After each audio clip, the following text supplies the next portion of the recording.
Hello, everyone.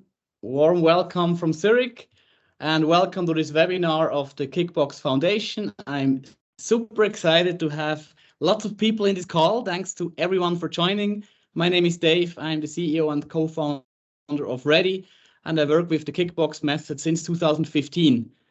I initially brought the program to Swisscom, the leading Swiss telco. That's how I met Mark, and in 2019, we've decided to launch the Kickbox Foundation to bring Kickbox to as many organizations as possible. The foundation provides free material to everyone to experiment with the Kickbox methodology, if you're a corporate person, a university person, or whoever you are.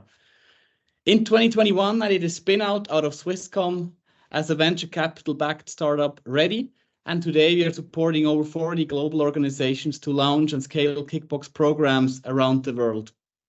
But that's enough about me. Let's talk about today's webinar. Over the next 30 minutes, you'll have an exchange between Mark and Jeremy.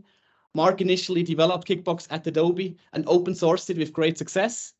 And Jeremy, an innovation scholar and author, heard about it and decided to write a business case study about it. It was distributed via Harvard Case Publishing and became a bestseller. And this year he wrote the second business case study about what happened since then. This will be the topic of today's talk. Quick remark, should you have any questions for Mark or Jeremy, feel free to add them to the chat and we will address them at the end of the conversation. And now over to you, Jeremy. You will lead the discussion with Mark. The stage is yours. Thank you, Dave. Hello, everyone, and good morning from Los Angeles. I'm Jeremy Dann, a professor at the Greif Center for Entrepreneurial Studies at the University of Southern California. Mark, you might recall, we actually met probably about 100 meters away from the building pictured behind me. You were presenting in a kind of a basement presentation room about some of the very, very early successes and methods of the Kickbox method, and I stormed the lectern afterwards and said, we need to write a case on this. And then a year later, it was 2014, I was at Adobe in San Jose and San Francisco taking the kickboxing training. I remember it was 2014 because Mark, a little secret, I took a couple of World Cup soccer viewing breaks during the training, but I hope that's okay. During that training, you announced that the 1,000th person within Adobe to come through the system was coming through that day. So it was a big it was a big milestone then, and there have been a lot of milestones since. So wanted to ask you, Mark, just what inspired the original creation of Kickbox within Adobe? Was it opportunity? Was it frustration and stumbling blocks? What was that mix of inspiration? Well, we had a challenge over time of scaling our innovation to meet the scale of the growing company. And at the time, Adobe, being 25 years old, had tried a lot of different things in the innovation space, had tried doing the standard, hackathon and these other sorts of things. And we basically, it was frustrating because I had joined as an entrepreneur, a serial entrepreneur, and Adobe had asked me to, look, just go, don't manage the products, the 5 products you created that we just bought from you, go forward and keep innovating and creating new things. And so finally I had the resources and the full support of an organization, which I thought this would be much easier, but as an entrepreneur starting inside a big company with the full support of the CEO and the board, it was the first time in my adult life I hadn't shipped a product for 2 years. And despite trying to, and despite Adobe trying to help me in every way they could think of, it turns out that innovating inside a large organization, particularly one that's very good at scaling existing products and existing success, is extremely difficult. And so what inspired Kickbox was really my frustration, first of all, that why can't I ship things? I'm doing everything that makes sense. So let me try different things. And the Kickbox methodology and the kind of surprising approach happened because I achieved initial success finally at Adobe and ended up shipping very successful products inside the company. But I did so primarily without working with the organization directly, but really submarining on my own in stealth. And this was so successful that I was approached by the CEO and others and asked, hey, go and figure out how to teach other people how to do this inside the organization. Teach them what you're doing that is different, that we've never tried before, and because it seems to be working. And initially I said, I don't know how to do that because I'm not a teacher, I'm an entrepreneur. But eventually, after thinking about it for a while, I realized that innovators inside an organization really are my customer. You know, if I think of them as a customer, I know how to solve that problem. So that is what led to me prototyping Kickbox initially and doing the first workshop, which was done very rapidly to find out, you know, can this actually work? And first seminar yielded, you know, the first workshop that I did at Adobe with Kickbox and springing it on some unsuspecting employees who had no idea what it was, ended up, one of them shipped a product for the first time in their life in the organization. So what challenges do you have when you were developing Kickbox MX, even more specifically, really rolling it out and finding that scale of different functions, different geographies? Well, that was the challenge when the first person in that first workshop was actually somebody that ended up attending from India, who happened to be there. Almost everybody was California based at that workshop, but he happened to be visiting in the US, and he was the only person from his side of the world that was in that workshop. And he went back and was successful, like ended up shipping a product, and actually with no support from the Kickbox program other than he attended the workshop and got a red box. I never talked to him, and only found out later that it was a Kickbox project because somebody congratulated me in the hallway, and I was like, what are you congratulating me for? And they're like, didn't you see Adobe know how to ship the product? And I was like, oh yeah, it looks really great. And they're like, that was a Kickbox project. So that's how involved I was. I was unaware and had never actually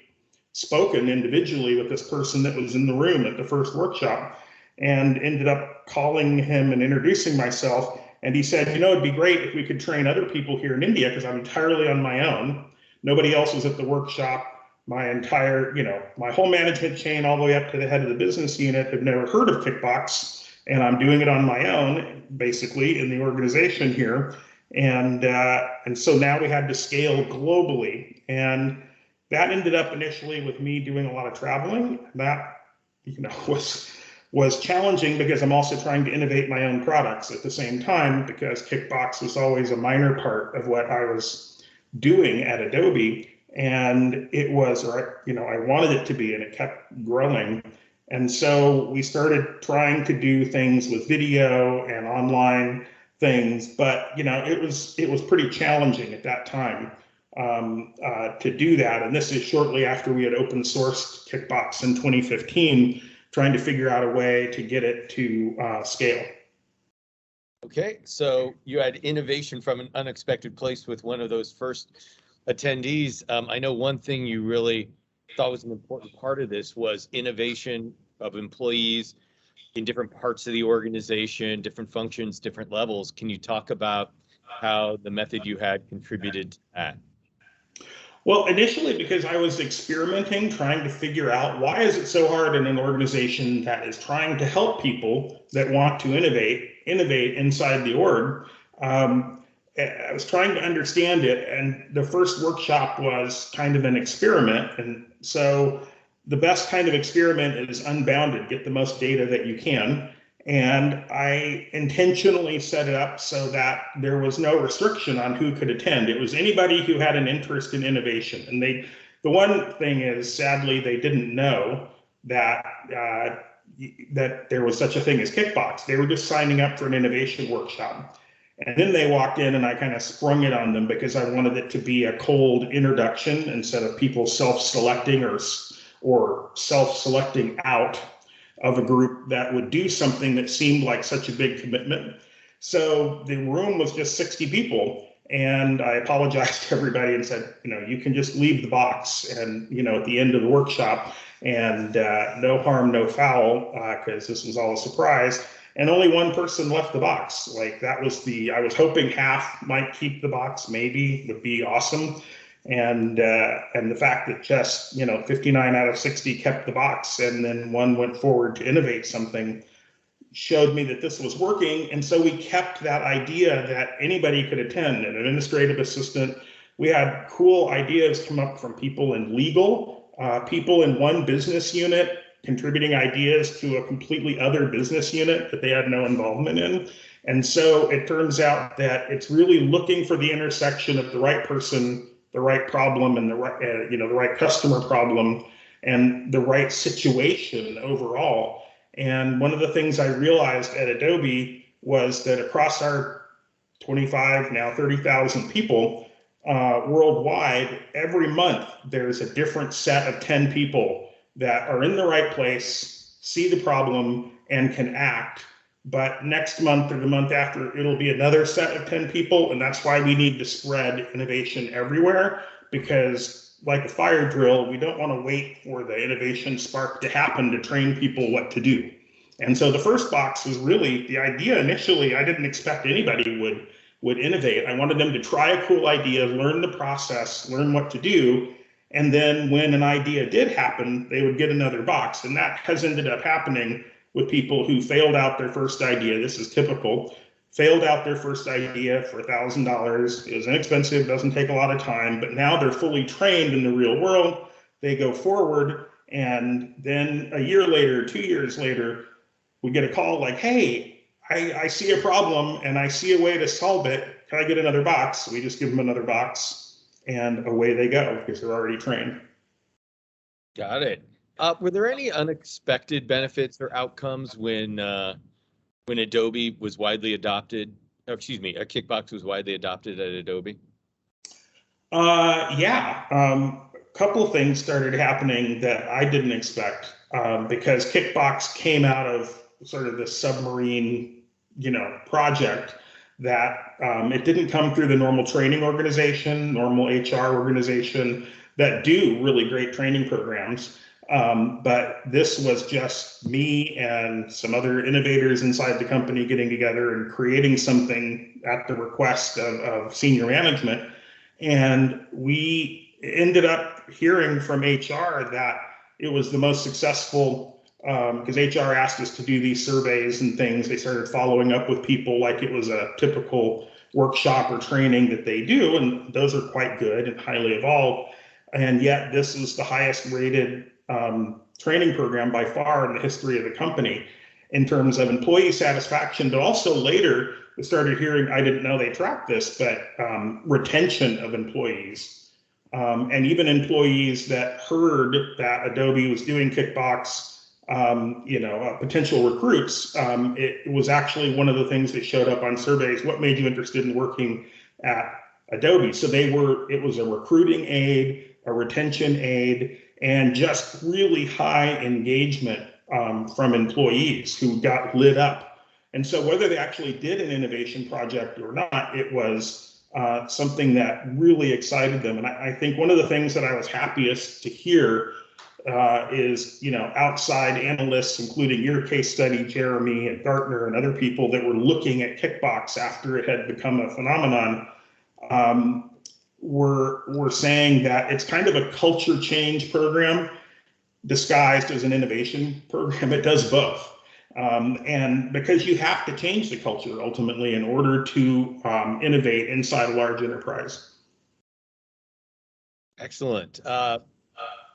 As you implemented it, or you've seen over the years other people implement Kickbox, what do you think are some metrics or indicators that really measured the success for both the ventures coming out and that organizational issue that you talked about? I'm sorry, say again, Metrics of success, both in terms of that venture impact, but also organizational impact. So I think number one, what we started tracking was because it didn't make sense to look at immediate projects coming out of Kickbox, because we ultimately saw over time that people that did Kickbox said, hey, this was really great. I tried a project.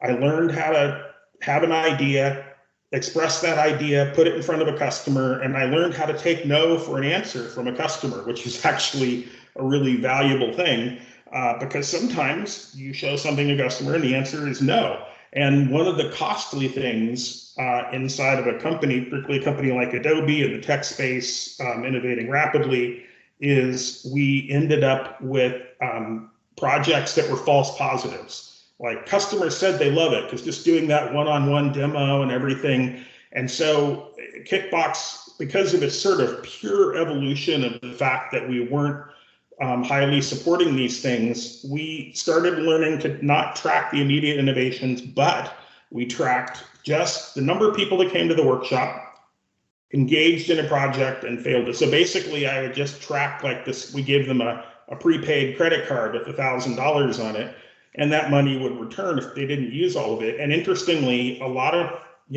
projects didn't end up using all of it. Most projects ended up using some of it. And we would just track that people were spending on the card. That's great. We want them to spend on the card, try something, doesn't matter what, really. And then we would just look at later how many boxes would follow up. So we just wanted initial engagement, people to come to the workshop, get engaged after the workshop, do a project. Didn't track success or failure. Because ultimately that is the long-term trailing metric in innovation. Like it shipped, it made money, great. And so that is the challenge, because your real metric is your ultimate trailing metric. So you look for early indicators. And for us, engagement was really the best early indicator. Got it. What advice do you have for organizations as they ponder whether to execute Kickbox or how to execute Kickbox within their organizations? What would you talk to that kind of change maker person heading up the charge? Generally, I tell them, Kickbox is a little bit unusual and challenging because you're going to empower, if you're doing it, I think, correctly, it's any person in the organization to try basically any idea they think is valid and worth doing. And you certainly can provide some guidelines to them, but you're not going to have an ultimate filter committee or something, because that really suppresses the early energy around something, and ideas end up changing on their way to becoming the ultimate thing that is successful for the org. So filtering them early is generally a bad idea, having a beauty contest or a Shark Tank kind of thing. And that is the challenge with that. And so they're going to let people do something, and then they're going to fund it sort of sight unseen, because you do it at large scale. Now it's a very small amount, $1,000 or less. I think each person that did Kickbox, the workshop, the box, everything was like $1,400 or $1,500, all in, including their spending $1,000. And, we would spend that on sending them to a creativity workshop, put on by an outside consultant or something. So this was not expensive. It was a rounding error in the scheme of things.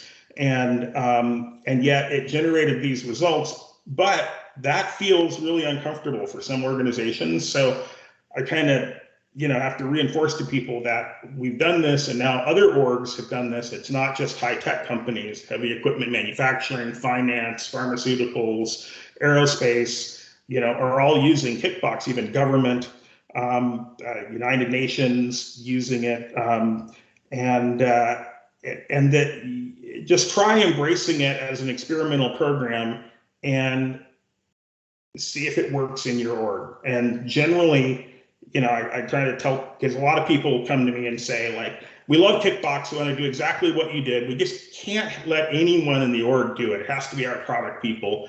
we're going to have to look at what they're going to do, and we have to approve their budgets. And I'm like, well, you're not doing Kickbox. You just have some colored cards in a color box, some cardboard, because Kickbox is those three things. That's what makes it work. That's why it's hard.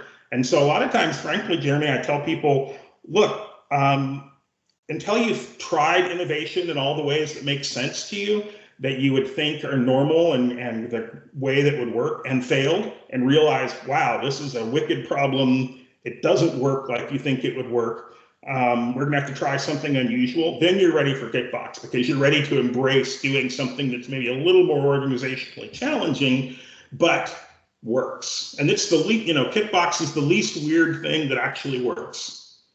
The least weird thing.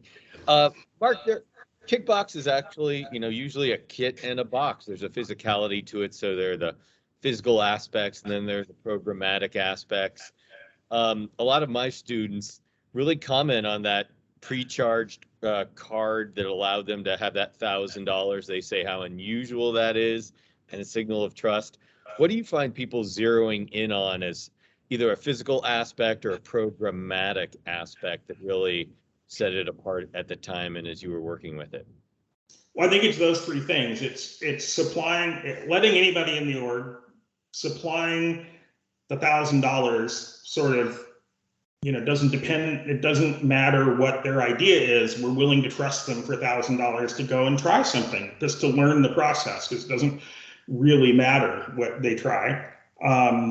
And that's where we end up with surprises, because there were projects that I would have never, if I was signing off, I would have never signed off on them, because, oh, wow, this just doesn't really apply to our innovation program even at all. And then they became, huge successes at Adobe. And so thank goodness I wasn't judging, or no other executive, the CEO, like, we just didn't look at the projects. And I think people get, like, I remember in the first workshop when I said, all right, so this, I'm giving you $1,000 and there's no tracking, there's no receipts, there's no nothing. I wanted a pure experiment where they're not worried about anybody's going to look over their shoulder. I told them, you walk out of this room, nobody's going to know what you do or don't do. And people, like, somebody raised their hand and go, is this even allowed? And people that have been in a large organization for a while, that never, ever happens. And suddenly, they had all heard the CEO saying innovation is our lifeblood and the company all hands meetings for years, but nobody really, this was now putting the proof behind the words, like, this is serious, because we wouldn't be doing this if we didn't really want, a result. And so we really do trust you. This is really the real deal. It's not, oh, go and play around and see if you come up with an interesting idea to put in the suggestion box. This is like, come back with a validated concept and go. Great. We have a couple minutes left before some questions. So Mark, wanted to see if you had a quick take on, Kickbox has definitely evolved since you founded it. The foundation, Dave and his team, and a number of other organizational innovators have done their riff, their take on it. What have been some of those really cool adaptations you've seen? Well, there's immediately when we open sourced it in 2015, and I didn't expect this. I was open sourcing it just because I was getting so much incoming inquiries about it. I was like, stop, I'm trying to do other things. So I was like, let me just give everything away and tell people you can reference that.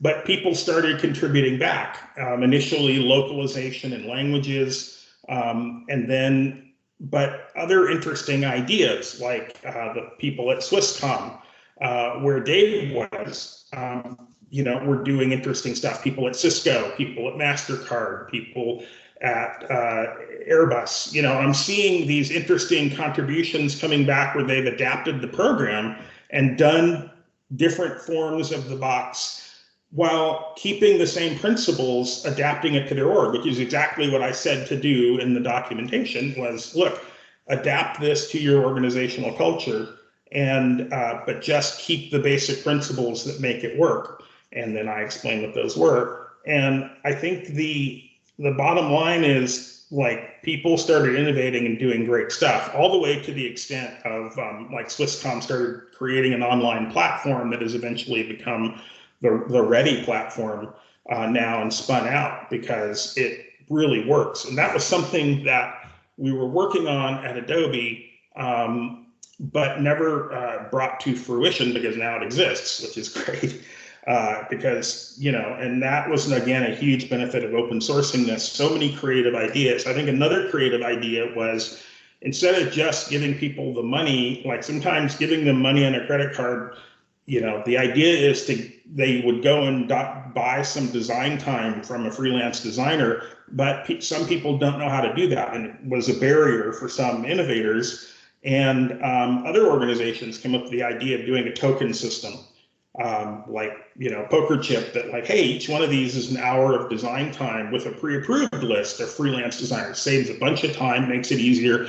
And as soon as I saw that, I was like, wow, okay, that's a genius idea. Let's start incorporating that at Adobe. And so people started putting in really great ideas, and that was a huge benefit of the open sourcing. And I think it's a huge benefit now of the overall community driving Kickbox. Great. Dave, do we have time for one more question before your Q&As? I think we have just 3 more minutes. I think let's dive into the Q&As. You have some great questions in the chat. Yeah, let's try to keep the answers brief so we can cover several. The first one I have here from Catherine about how do you measure innovation? You cannot use normal KPIs like in sales. That wouldn't be useful at this very early stage of a potential great idea. So how do you measure it? Well, from my perspective, I think I mentioned earlier that I measure it primarily with the engagement in a program like Kickbox, and really about how many new ideas are we coming up with, and how many of it doesn't matter just how many we're coming up with, but as a percentage, are we putting them in front of customers in the first few weeks of that idea existing as some kind of prototype, some kind of, even if it's just a rapid visualization and a mock-up on paper. Are we putting it in front of a customer and getting customer engagement, and then an affirmative, yes, no, I would buy this, we want this, from a customer in a real world situation? That's what Kickbox teaches.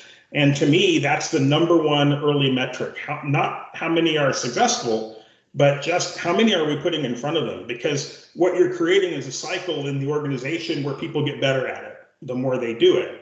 And this is one of the great challenges, is like innovation is sort of like running an Olympics where every contestant has never done this before. So it's the complete novice Olympics. You're going to do track with people who have never run track. This is their first time.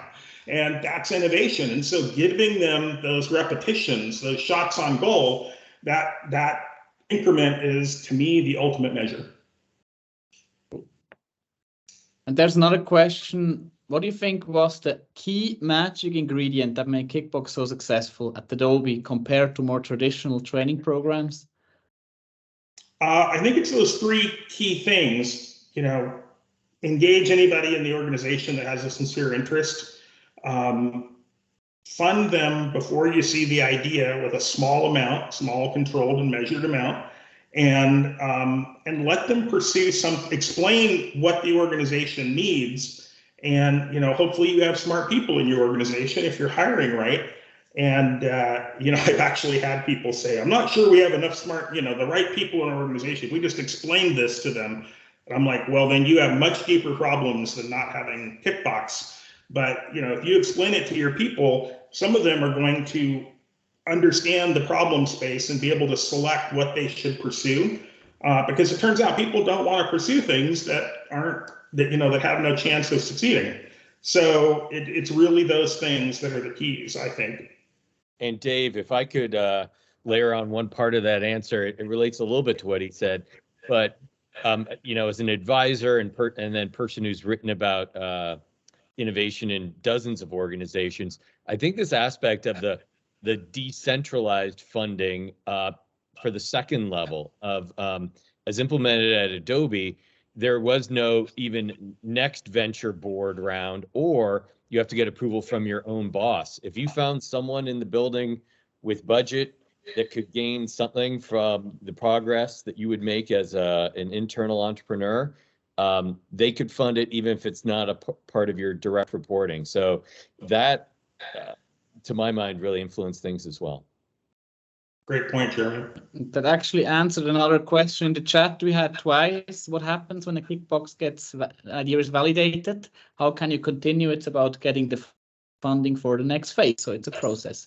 And one more question was here about how can you be sure that people are not cheating using the $1,000 for anything? It's really based on trust. So how did you approach that challenge? Well, I assume that somebody could cheat, but people that want to cheat are going, like, hopefully you don't have a lot of people like that. And I would always ask people inside Adobe in the early days when they would bring up this concern when they started becoming aware of Kickbox, the normal people, because I didn't go get permission to do it up front because I would have probably never been able to do it. I just did the first workshop and it ended up being very successful. And then everybody that would have said no found out about it later. And I had all those sort of like, well, these concern things. And I said, okay, well, who do you know that would do that in the org? And then they can't, name anybody. And they're like, well, and I said, exactly. Most of our people are good people, like most of the people in the world trying to do the right thing in their context. Let's give them a context where they can succeed. And really in the scheme of our organization, this $1,000 is like the catering budget, $1,000 per employee is kind of like the catering budget for a quarter, like in any of our business units, like it's nothing. And so instead of putting limitations, let's try removing the limitations. And then if it's a problem, we can bring them back in. But we're gating it to such a small amount. And it creates this atmosphere of, wow, they're trusting me. And it gives this sense of ownership. It's like their own little plot of land. And suddenly, instead of working on the big enterprise-wide state farm, they have the ability to buy in themselves and to look, it's the company's project, but I'm in control of this. And suddenly that really shifts the point of view of the employees. And suddenly you start getting successful innovation. Now, there have been some organizational contexts like the United Nations and certain things where they couldn't do, just a pure hand people $1,000 for a variety of reasons. And, they tried to come up with ways that would be as close to that as possible, like with as few limitations as possible. And what we've generally seen with successes is the fewer limitations you put in, the more successful your program will be over time, and actually the cheaper your program will be, because all of those limitations and things actually cost overhead time and money. They slow you down. And so running free and easy, which is what I did with the initial prototypes, workshops, turned out like it was also just me and my admin doing this, like putting it on, organizing it, coming up with it. And so we didn't have the overhead to put in a lot of rules, like because nobody to manage it. So thanks for answering. Thanks for answering, Mark. And unfortunately, already run over time. I think that was a really exciting webinar, and we have to end it. So big thanks to Mark and Jeremy for this insightful conversation. Thanks to all of you for asking all these questions. There were many more. Couldn't address them all. Reach out if you want to go into an exchange. I hope you've enjoyed it as much as I did. Hope we inspired you a bit to start looking into Kickbox, experiment with the methodology. I've also posted the link to the business case study of Jeremy in the chat. Have a look at that if you're interested. So thank you very much for joining, and stay tuned for further webinars of the Kickbox Foundation. Bye-bye from Zurich. Thank you very much. Thanks.